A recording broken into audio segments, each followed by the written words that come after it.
I spent some time this week thinking about my most embarrassing failures as a filmmaker, and I decided to ask my friend Seb if he could do the same so that we could have a conversation about our failures and share them with you and the rest of the internet.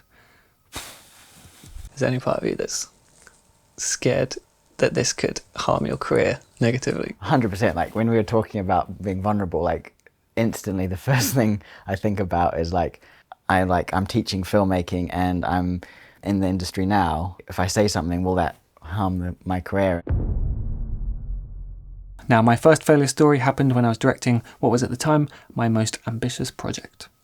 This footage is from a short film I made called Two Wrongs. It was the first time I'd really worked with a professional crew. So we'd had a long day of filming and it was a night shoot, so it was already late in Manchester, so it was cold. And this was the shot we were trying to do. A shot like that is fairly simple, but it's the timings when everyone's running fast. If someone's a bit too slow or comes in a bit too, and they're all trying to go down this narrow corridor, it was quite difficult just to get all the kind of pieces aligned, let's say. I think it was after the 9th take when, I was a bit cold maybe, but certainly not out of breath. Everyone else has been running and like really sprinting lots of times while we try and get this right. And I remember we were all crowded around the monitor and I was playing back and going through the clips. I'm always thinking about the edit on the shoot and trying to think which is the best take. And so I thought, you know what, the third one was the best. We don't need to do another take. The third one was good. But the mistake I made was saying that out loud to everybody. So everybody heard that the previous 5 takes were a complete waste of time. The third one was the best. And it's just, it wasn't the end of the world, but I think morale is so important on set. So important. And there's no need for it. I could have just said, cool, yeah, we're good, let's move on to the next shot. Yeah. And it was actually the DP, I think, if I remember correctly, who kind of took me aside quietly and just let me know that, like, it's not on. You didn't need to say that. And I think it was just a really good learning point. It is your set and you are the boss. Exactly. But you just know they might be thinking in themselves, in their head, like, this guy has no idea what he's doing. Now, before we move on to Seb's failure story, I must say I found it a little bit too relatable. I've been in such a similar situation and it really sucks. When I was 17 and I made a film that I literally spent a year making, I just put everything I had into this. And my aim was to win this one festival that I was going to get into. I was like, I'm going to win Best Award, I'm going to get Best Director. I literally invited all my friends, like everyone, because like, I want them to see me winning this award. And I got to the awards night and I didn't even get like a special mention, like a well done, that was a good effort. It was literally, and this is like a youth festival where there's maybe like 10 submissions, I'm one of 10, and there's maybe like 20 awards or something that you could get. And I literally got nothing. And that's quite something. For me, that was the most painful festival failure because I'd literally put everything I had into this and it wasn't good enough. I now see failure as, like, if I'm not failing, I'm doing something wrong. And so I've got into a lot of festivals, but the amount of festivals I haven't got into is like quite a lot. So I thought I'd share now all the festivals that I haven't got into. Perfect. So it's like not selected, not selected, not selected, not selected, not selected, not selected. Oh, there's another page of them not selected. I'm disqualified. Not selected, not selected, not selected, not selected, not selected. Yeah. And so each one of those you submit, pay the money, you wait like months and months, getting a bit excited about where they're going to go. And then literally every day you're like, here's another one I didn't get into, and here's another one I didn't get into. It gets really depressing.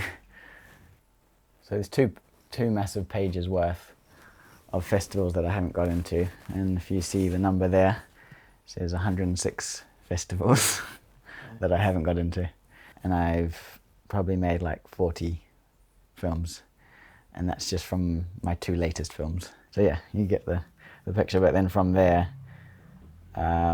award winner 2, and then selected, but from there's maybe like 30 selected. But I think because I've failed so much, like because I'm constantly putting myself out there and like failing at least once a week, if not every day, at something. I'm just kind of like, I don't even dwell on it anymore. I really appreciate how open Seb is about those rejections. It's very reassuring to know that I'm not the only one. So now it's my turn again. This film was a narrative short film. I was convinced that it was going to be the best thing I'd ever made, and also like the best film anyone had ever seen, you know. The best film ever made. Yeah, I think I was really optimistic each time that I'd learned from the previous one, and the last film was terrible, but this one's going to be good. And I guess the thing that makes this one most like a failure is knowing that I convinced all my friends to take time out of their summer holidays. People really generously spent a lot of their time. Not getting much done. Simon's being a bit fussy, or a perfectionist, as he likes to say. But other than that, it's going really well. It got to the end of the summer, and so we decided we're going to keep shooting on weekends to finish it. But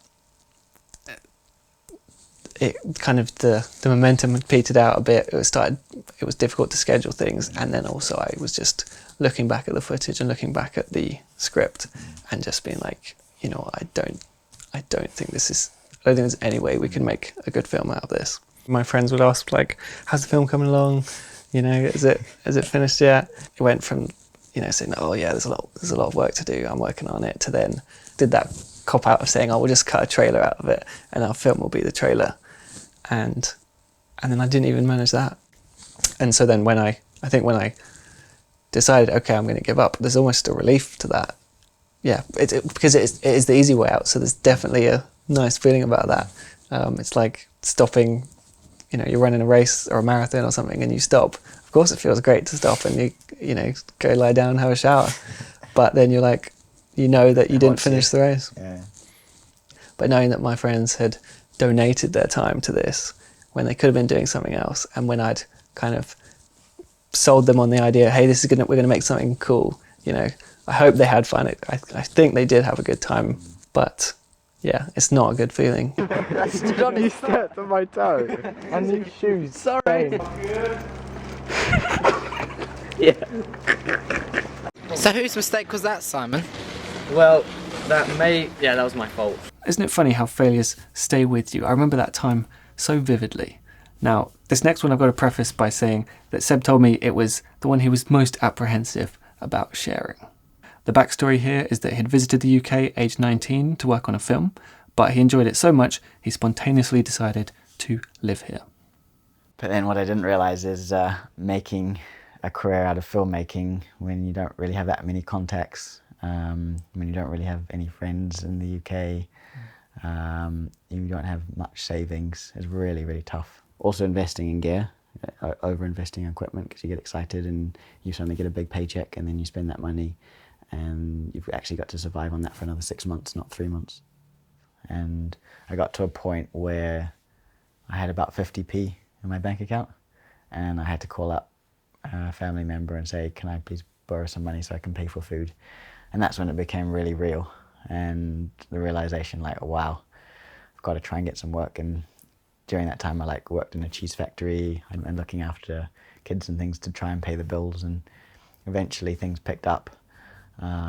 But then kind of would go up and down, and I managed to build some kind of consistent clients. And I remember I was like, oh, this is great, when things started to build up. And I think it was maybe 3 years on from then. And I had about 10 jobs lined up. And I was like, this is amazing, things are going great. I'm like sorted. And in the space of a month, they all got cancelled. And I was like, how am I going to pay my rent? How am I going to pay food? And I was just like, oh my gosh, how am I going to make ends meet? And it's so stressful. And yeah, I felt like a failure then. Well, succeeding for me was being able to pay my living expenses and survive and continue doing what I loved and what I was passionate about. And in that moment, it felt like I wasn't able to do that. Is filmmaking the right thing for me? Should I, like, everyone who told me that I should get a traditional career and have a backup option, and that filmmaking was really hard, like, were they right? Was this a bad decision that I made? Those were the thoughts I was going through my mind. But yeah, I would email hundreds of people and most of them didn't get back to me. or they'll be like, I'll let you know if anything comes up, and yeah, and again, rejection, failure, but that actually was how I got out of that stage where I didn't have anything. So I'd meet up for a coffee, and then a week or two later someone would be like, oh, I've got this job coming up, because you're in the front of the mind. Now, at this point in the conversation, I realised that the failures I'd been talking about hadn't really been that bad. I kind of wanted something more catastrophic to talk about. But to be honest, for me, I think the thing that I'm most, I don't know if ashamed is the right word, but the real failure are all of the films that I haven't made, the projects that I never even started or never even thought to start. After all, if you don't try, then you can't fail. And I think subconsciously, that's been almost my strategy. But I think these are the best mistakes I could think of that I haven't been able to, that I haven't already talked about on YouTube before. Either because I've blocked them out of my memory, or because I reframed them in my mind as like, no, that's what I wanted to happen. So yeah, every project has had so many like small failures, or just things that didn't quite work out how you wanted them to, creatively, financially, whatever it is. Quite actually therapeutic sharing all these stories. Like, I was quite nervous about it, but actually sharing it is like, oh, I wish someone had done this for me, because I was looking out at these amazing filmmakers, but all I saw was their highlight reel. I wish they'd shared their ups and downs, and that would have made getting to where I am now so much easier, because I wouldn't have wanted to give up as many times, because I'd be like, oh, this is normal. Well, this is part of the journey. Okay, keep going. Like, I've got this, and seeing how I can grow and learn from those mistakes and those failures. Well, that was cathartic. No one succeeds every time, we all fail. So I hope this conversation resonated with you even just a little bit. If you did enjoy this conversation, then I'd like to recommend Seb's Documentary Film Academy. It's an online film school where he shares everything he's learned from a decade of making documentaries. To give you a little taste of it, Seb has made a free 1-hour training video with tips for creating cinematic docs. So if you'd like to check that out, you can click the link in the description and sign up with your email address. My name's Simon Cade, this has been DSLR Guide, and I'll see you next time.